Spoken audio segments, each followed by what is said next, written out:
Hi viewers, welcome to our channel. ప్రస్తుతం మనతో పాటు సీనియర్ జర్నలిస్ట్ దామో బాలస్ అన్నారు. వారితో మాట్లాడదాం. సార్ నమస్కారం. సార్ నమస్తే సార్, ఎలక్షన్ ఫలితాల తర్వాత రోజా గారు కనబడకుండా పోయారు, ఒక అజ్ఞాతంలోకి వెళ్ళిపోయారని చెప్పొచ్చు. అయితే రీసెంట్గా నేను ఒక ట్వీట్ చేసింది సార్. ఇప్పుడు ఆ ట్వీట్ కూడా సోషల్ మీడియాలో తెగ వైరల్ అయిపోతుందంట. మరి ఏం ట్వీట్ చేసింది? దానిపైన విమర్శలు ఎక్కువ వస్తున్నాయి కానీ ఎవరు కూడా సపోర్టివ్గా పెట్టట్లేదు. ఎందుకంటారు సార్? ఎందుకంటే అది ఆబ్వియస్, రోజా మీద జనరల్గానే వ్యతిరేకత ఉంది. దానికి ఒక కారణం ఏంటంటే సబ్జెక్టివ్ ఆబ్జెక్టివ్ అని రెండు రకాలుగా చూసినప్పుడు, సబ్జెక్టివ్ రీజన్ అంటే రోజా వైపు నుంచి సబ్జెక్టివ్ రీజన్ చూసినప్పుడు రోజా నోటి దురుసు కావచ్చు, ఆమె షార్ప్గా మాట్లాడడం కావచ్చు, ఆమెకి ఎందుకంటే సొఫిస్టికేటెడ్గా మాట్లాడడం రాదు. ఓకే, ఆమె ఒక మాస్ లేడీ అని చెప్పచ్చు. అది ఆమె బలము బలహీనత. బలం అంటే ఒక మామూలు సాధారణంగా లోవర్ మిడిల్ క్లాస్ ఫ్యామిలీ లేదా మామూలు మిడిల్ క్లాస్ ఫ్యామిలీ నుంచి ఈ స్థాయికి రావడం అనేది రోజా సాధించిన విజయం. ఖచ్చితంగా ఆమె వేలాది మంది ఉమెన్కి ఇన్స్పిరేషన్ ఆ విషయంలో. అంటే మేల్ డామినెంట్ సొసైటీలో, ముఖ్యంగా సినిమా రంగము, రాజకీయ రంగం, ఈ రెండు కూడా మేల్ డామినెంట్ సొసైటీస్. ఈ సొసైటీస్లో ఆమె మేల్ డామినేటెడ్ ప్రపంచంతో ఫైట్ చేసుకుంటూ ఎదిగింది. అది ఖచ్చితంగా అప్రిషియేట్ చేయాల్సిన విషయం, ఎవరైనా కూడా ఇన్స్పిరేషన్ తీసుకోవాల్సిన విషయం. ఓకే. అయితే అట్ ద సేమ్ టైం ఆమె దీన్ని ఎలా బ్యాలెన్స్ చేయాలో తెలియదు. మేబీ ఆమె చాలాసార్లు ఏంటంటే, నేను అంతకుముందు ఒక కప్ప కథ కూడా చెప్పాను. స్వభావం అనేది, హ్యూమన్ నేచర్ అనేది మన క్యారెక్టర్లో ఉండేదాన్ని దట్ ఈజ్ ఫేట్ అంటాడు.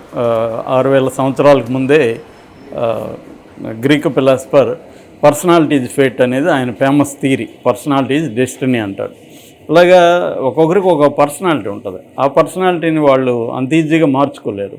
సో అలాగా రోజాల్లో ఉండే పర్సనాలిటీ ఏమంటే, ఎదుటి వాళ్ళని చాలా అగ్రెసివ్గా అటాక్ చేయడం, సూటిగా ఉండడం, అది ఉంటుంది. అది ఆమెకి హెల్ప్ అయింది, ఆమెకు నెగిటివ్గా కూడా పనిచేసింది. అయితే ఇది సబ్జెక్టివ్. ఆబ్జెక్టివ్ అంటే తెలుగుదేశం మీడియా, సోషల్ మీడియా కావచ్చు, మెయిన్ స్ట్రీమ్ మీడియా చాలా ఎఫెక్టివ్ మీడియా. అదేం చేస్తుందంటే, తమ తప్పులనేమో కప్పిపుచ్చుకుంటూ వస్తుంది, అవతల వాళ్ళు మాట్లాడేదాన్నేమో విపరీతంగా ఫోకస్ చేస్తుంది, భయంకరంగా ఫోకస్ చేస్తుంది. యువతలు కూడా మాట్లాడేవాళ్ళు బోల్డ్ మంది ఉన్నారు. అయ్యన్న పాత్రుడు ఉన్నాడు, పటాగ్ ఉన్నాడు, యువతల ఆమె మొన్న మినిస్టర్ అయింది, హోమ్ మినిస్టర్ వంగలపూడి అనిత ఉంది. వీళ్ళేం తక్కువ కాదు, వీళ్ళు కూడా ఆ స్థాయిలో మాట్లాడతారు. కానీ అవతల మాట్లాడే రోజానో కొడాలినానో విపరీతంగా వీళ్ళు ఫోకస్ చేస్తారు. సో ఆల్రెడీ వాళ్ళు సబ్జెక్టుగా వాళ్ళ ప్రాబ్లం ఉంది, దీన్ని ఇంకా ఫోకస్ చేస్తారు. మామూలుగానే బిహేవియరల్ ఎకనామిక్స్లో ఒక థియరీ ఉంటుంది. అంటే మనకి ఏది అపీరెన్స్ ఎక్కువగా కనబడుతూ ఉంటుందో దాన్ని మనం ఎక్కువ నమ్ముతాం. నీ ముందు అదే ఎక్కువ ప్రొజెక్ట్ అవుతుంటే అది నమ్ముతాను. సో దీని ప్రకారం వీళ్ళ మీడియా ఏం చేస్తుందంటే, తెలుగుదేశం మీడియా అక్కడ జరిగే తప్పుల్ని చిన్నదైతే కూడా దాని పెద్ద భూతత్వం, దాని ప్రజెంటేషన్, ఫ్రేమింగ్ ఎఫెక్ట్ అంటారు. అంటే నువ్వు ఎలా ప్రజెంట్ చేస్తున్నావు అనే దాన్ని బట్టి. వీళ్ళది ఇప్పుడు ఎవరైనా కొట్టారనుకో, తెలుగుదేశంలో కొట్టారనుకో, వాడికి దోలు తీరింది, వాడికి షాక్ తగిలింది, ఇలాగ పెడతారు టైటిల్స్. అదే వైసీపీ వాళ్ళు కొట్టారనుకో, అరాచకం, వైసీపీ అరాచకం, గుండాల వికృత కీడ, రాక్షస క్రీడ, ఇలా పెడతారు. అంటే దీన్ని బట్టి వీళ్ళు ఎమోషన్స్ని ఏ టైప్లో ప్రొజెక్ట్ చేస్తారనేది మీడియా చేసే ఇది. వైసీపీ మీడియా కూడా చేయదని కాదు, వైసీపీ మీడియా చేస్తారు కానీ మోర్ ఎఫెక్టివ్ అంటున్నా. Telugu Desam media more effective. So అందువల్ల కూడా రోజా మీద ఒక నెగిటివ్ అట్మాస్ఫియర్ క్రియేట్ కావడానికి ఇది పనిచేసింది. అయితే అన్నిటికంటే కూడా నేను చాలాసార్లు చెప్పాను కూడా ఈ విషయాన్ని. రోజా ప్రాథమిక కర్తవ్యం ఏంటి? ఎమ్మెల్యేగా ఆ నియోజకవర్గం నగిరిలో ఆమె గెలిచింది. నగిరి నియోజకవర్గానికి నేను ఇది చేశాను అని చెప్పుకోవాలి, ఆ ప్రజలకి నేను ఇది చేశానని చెప్పుకోవాలి. అటువంటివేమీ లేవాడ. సో అది ఆమె ఫెయిల్ అయింది. అందుకని నేను రఘురామకృష్ణరాజు లాంటి వాళ్ళ విషయంలో కూడా ఎందుకు చెప్పానంటే, మీరు ఒక ప్రజాప్రతినిధులుగా ఉన్నప్పుడు మీ ప్రాథమిక కర్తవ్యం మీ ప్రజలకు సంబంధించిన అభివృద్ధి కావచ్చు, సంక్షేమం కావచ్చు, వాళ్ళ డే టు డే ఇష్యూస్ కావచ్చు, వాటిని అడ్రస్ చేస్తున్నారా లేదా, వాళ్ళకి అందుబాటులో ఉంటున్నారా లేదా, అది ఇంపార్టెంట్. ఈ అవినీతి అనేది సెకండరీ. నిజానికి ఇవి చేసినాక అవినీతిని పెద్దగా జనం పట్టించుకోరు. తింటే తిన్నాళ్లే, మాకు చేసాళ్లే అనేదే ఉంటుంది. నువ్వు చేయకపోతే, నువ్వు తినకపోయినా తిన్నామని అంటారు. నువ్వు వాళ్ళకి చేయకపోతే, చేస్తేనే ఇవాళ ఎవరు గుర్తుపెట్టుకునే పరిస్థితి లేదు. అలాంటి చేయకుండా ఉంటే ఇంకెలా ఉంటుంది? సో రోజాకి అది ఏర్పడింది. అందుకనే 5 మండలాలు ఉంటే నిన్న మన నగిరి నియోజకవర్గంలో 5 మండలాల వైసీపీ నాయకులు ఈమెకి యాంటీగా ఎందుకు మారారు? ఖచ్చితంగా ఆమె బిహేవియరు, ఆమె డీల్ చేసే పద్ధతి అవన్నీ వాళ్ళు హర్ట్ అయ్యారు. దానివల్ల వాళ్ళు మారారు. వాళ్ళు తెలుగుదేశానికి వచ్చారు. వాళ్ళే ఆమెను ఓడించడానికి కృషి చేశారు. ఆమె నిజానికి డబ్బులు ఎక్కువ కూడా ఇచ్చింది. మా ఊర్లో నేను అడిగితే తెలుగుదేశం వాళ్ళు 1000 రూపాయలు ఇస్తే వైసీపీ వాళ్ళు 2000 ఇచ్చారని చెప్పారు. సో అయినా కూడా మా ఊరంతా ఎక్కువ భాగం తెలుగుదేశానికే వేసింది. ఆ 1000 రూపాయలే తీసుకొని 2000 తీసుకోలే ఇచ్చినా కూడా. ఎందుకు అంత కోపం ఉంది? నీ డబ్బులు ఎవరికి కావాలా అన్నంత కోపం ఉంది. ఓకే. సో ఇలా రకరకాల అంశాలు ఆమెకు ప్రధానంగా యాంటీగా పనిచేసాయి. అయితే ఆమె ఎలక్షన్ టైంలో కౌంటింగ్ అప్పుడే లేచి వెళ్ళిపోయింది. ఆమెకు అర్థమైపోయింది. ఎలక్షన్ ముందే ఆమెకు అర్థమైంది. యాక్చువల్గా ఎలక్షన్ అవగానే ఆమె మా వాళ్ళే నన్ను ఓడించడానికి ట్రై చేశారు, మా వాళ్ళే ఓట్లు పడనీయకుండా చేశారని కూడా ఆమె స్టేట్మెంట్ ఇచ్చింది. ఆమెకు అర్థమైపోయింది ఓడిపోతామని. నిజానికి ఆమె ముందుగానే జగన్కి చెప్పి టికెట్ నేను తీసుకోనని చెప్పుండాలి. ఎందుకంటే ఓడిపోయే సీట్ నాకు ఎందుకని చెప్పుంటే ఇంకా బాగుండేది. ఆమె అది కూడా చేయలేదు. సో ఎందుకంటే అక్కడ ఉన్న వాళ్ళు క్లియర్గా అర్థమవుతుంది కదా, 5 మండలాల వాళ్ళు వ్యతిరేకంగా గట్టిగా ఉన్నప్పుడు వాళ్ళు వెళ్ళి తెలుగుదేశంలో చేరిపోతున్నప్పుడు ఆమె టికెట్ తీసుకోకుండా ఉంటే బాగుండేది. టికెట్ ఓడిపోతామని చేసి ఖర్చు పెట్టి ఎందుకు ఇదంత డ్రామా. సో మొత్తానికి జరిగినాక ఆమె కౌంటింగ్ అప్పుడు వెళ్ళిపోయింది. తర్వాత ఇప్పటివరకు నోరు తీరలో. ఇప్పుడు ఆమె కూడా కొంత కోలుకున్నట్టుంది.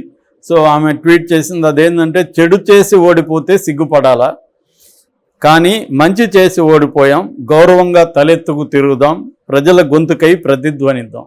దీన్ని కూడా ఎవరు నమ్మరు. ఎందుకంటే ఈమె గెలిచినప్పుడే నువ్వు ప్రజల గొంతుకు లేదు, ఇప్పుడు నువ్వు ప్రజల గొంతుకుంటావు అంటే ఎలా? ఇవి మాట్లాడకూడదు. నిజంగా ఇది ఆమెలో సిన్సియర్గా ఉండాలంటే ప్రజల గొంతుకులాగా పనిచేయాలి. నేను ఈ నియోజకవర్గంలో ఓడిపోయినా కూడా నేను అందుబాటులో ఉంటానని, తనకు కూడా కొన్ని ఓట్లే 45,000 మెజారిటీతో తెలుగుదేశం గెలిచింది అక్కడ. సో ఈమెకు కూడా ఓట్లు పడ్డాయి కదా, ఈమెకు కూడా కొంతమంది ప్రజలు సపోర్ట్ చేస్తారు కదా. ఆ ప్రజల సమస్యలు ఇప్పుడైనా 5 ఏళ్ళు ఆమె గట్టిగా పనిచేస్తే నెక్స్ట్ 5 ఏళ్ళు ఆమెకి ఖచ్చితంగా మళ్ళీ ఉంటుంది. ఇంతే ఇక్కడ బేసిక్గా. సో అది ఆమె చేయాలి తప్ప ఇటువంటి ఇది ఇస్తే దీన్ని ఎవరు నమ్మరు. తర్వాత మంచి చేసి మనం ఓడినాం అనేది జగన్ చెప్తున్నదే. జగన్ కూడా నేను అనేక పథకాలు ఇచ్చాను, అవన్నీ చేశానంటే లాభం లేదు. ఎందుకంటే CSDS లోకనీతి సర్వేకి సంబంధించిన పోస్ట్ పోల్ సర్వేలో ఆంధ్రప్రదేశ్ సంబంధించి వాళ్ళు తేల్చింది ఏంటంటే, జగన్ని వాళ్ళు ప్రజలు ఇష్టపడలేదు కారణాలు ఏమన్నా కానీ. అందువల్ల జగన్ చేసిన మంచి పనులు కూడా, జగన్ వాళ్ళకి డబ్బులు ఇచ్చాడు, స్కూల్స్లో ఇంగ్లీష్ మీడియం స్కూల్స్ పెట్టాడు, తర్వాత అనేక సర్వీసుల్ని గ్రామాల స్థాయికి తీసుకొచ్చాడు, సచివాలయాలు, వాలంటీర్ వ్యవస్థ ద్వారా. అట్లాగే ఆరోగ్యానికి సంబంధించి కూడా అనేక చర్యలు తీసుకున్నాడు. ఇవన్నీ పనిచేసాయి. కానీ అవన్నింటిని ఎందుకు రిజెక్ట్ చేశారంటే జగన్ వాళ్ళకి నచ్చలేదు. నచ్చనప్పుడు ప్రజల యాటిట్యూడ్ ఎలా ఉంటుందంటే, నచ్చనప్పుడు వాడు మాకేం చేశాడు, ఏం చేయలేదు సార్ అనేస్తారు. అట్లాగే ఒకవేళ చేస్తుంటే కూడా వాళ్ళ అబ్బసొత్తు పెట్టారా, మాదే మాకు ఇచ్చాడు కదా అంటారు.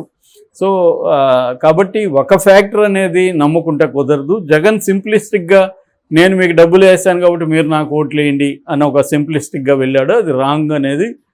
ఇంకా అనేక కారణాలు ఉన్నాయి, అది వేరే విషయం. దీన్ని వాళ్ళు ఫోకస్ చేశారు. సో దాన్నే జగన్ చెప్పిందే ఈమె చెప్తుంది, మంచి చేసి మనం ఓడిపోయాము, చెడ్డ చేసి ఓడిపోలేదని. మంచి చేస్తే మరి ఎందుకు జనం ఓడిచ్చారు? సో దీనికి కూడా ఆన్సర్ చెప్పాలి కదా. ప్రజలు ఎందుకు ఓడిచ్చారు?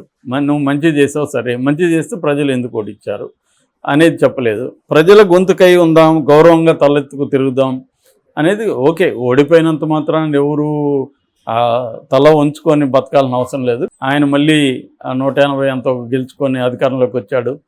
మళ్ళీ 4 వచ్చాయి జయలలితకి, మళ్ళీ ఆమె గెలిచింది. కాబట్టి 11 వచ్చినంత మాత్రం కుంగిపోవాల్సిన అవసరం లేదు. మళ్ళీ ప్రజల 40% ఓట్లు వేశారు. కాబట్టి పని చేయాలి, అది కరెక్టే. కానీ దాంతోపాటు తమ ఆత్మవిమర్శ కూడా ఉండాలి, సెల్ఫ్ క్రిటిసిజం కూడా ఉండాలి ప్రజలకి. అప్పుడే ప్రజలకు కూడా కొంత ఈగో సాటిస్ఫై అవుతుంది. నేను ఈ తప్పులు చేశాను, నేను నియోజకవర్గంలో ఉండి పనిచేయలేదు, సో నన్ను నమ్మిన ప్రజలకి నేను ఒక ప్రజాప్రతినిధిగా న్యాయం చేయలేకపోయాను, అట్లాగే నా నాయకులు నా కేడర్తో కూడా నేను గొడవలు పడ్డాను, మంచిగా ఉండలేకపోయాను అనేది కానీ ఆమె చెప్పుంటే ఖచ్చితంగా ఆమెకి సపోర్ట్గా కొంత ఇప్పటికైనా బుద్ధి వచ్చింది అని అంటూనే ఆమెను మెచ్చుకునేవాళ్ళు. అది చెప్పకుండా మంచి చేసి ఓడిపోయానంటే ఇంకా ఏమి చేంజ్ లేదులే, మన రోజా ఇలాగే ఉంది అనుకుంటారు. ఆమెకి రేపొద్దున ఆమెను ఆడుదాం ఆంధ్ర కేసులో ఆల్రెడీ 100 కోట్లు తినేసిందని సిఐడి కంప్లైంట్ వెళ్ళింది. ఆమెను అరెస్ట్ చేసినా కూడా ఆమె పట్ల ఎవరికి సింపతి రాదు. ఇక్కడ ఎట్లాగైతే కవిత మీద సింపతి లేదో రోజా మీద కూడా రేపు అరెస్ట్ చేసినా జైలుకి పోయినా కూడా సింపతి రాదు. ఈ సెల్ఫ్ క్రిటిసిజం అనేది ఇంపార్టెంట్. అది రోజా నేర్చుకోవాల్సిన అవసరం ఉంది. Okay sir, thank you so much sir.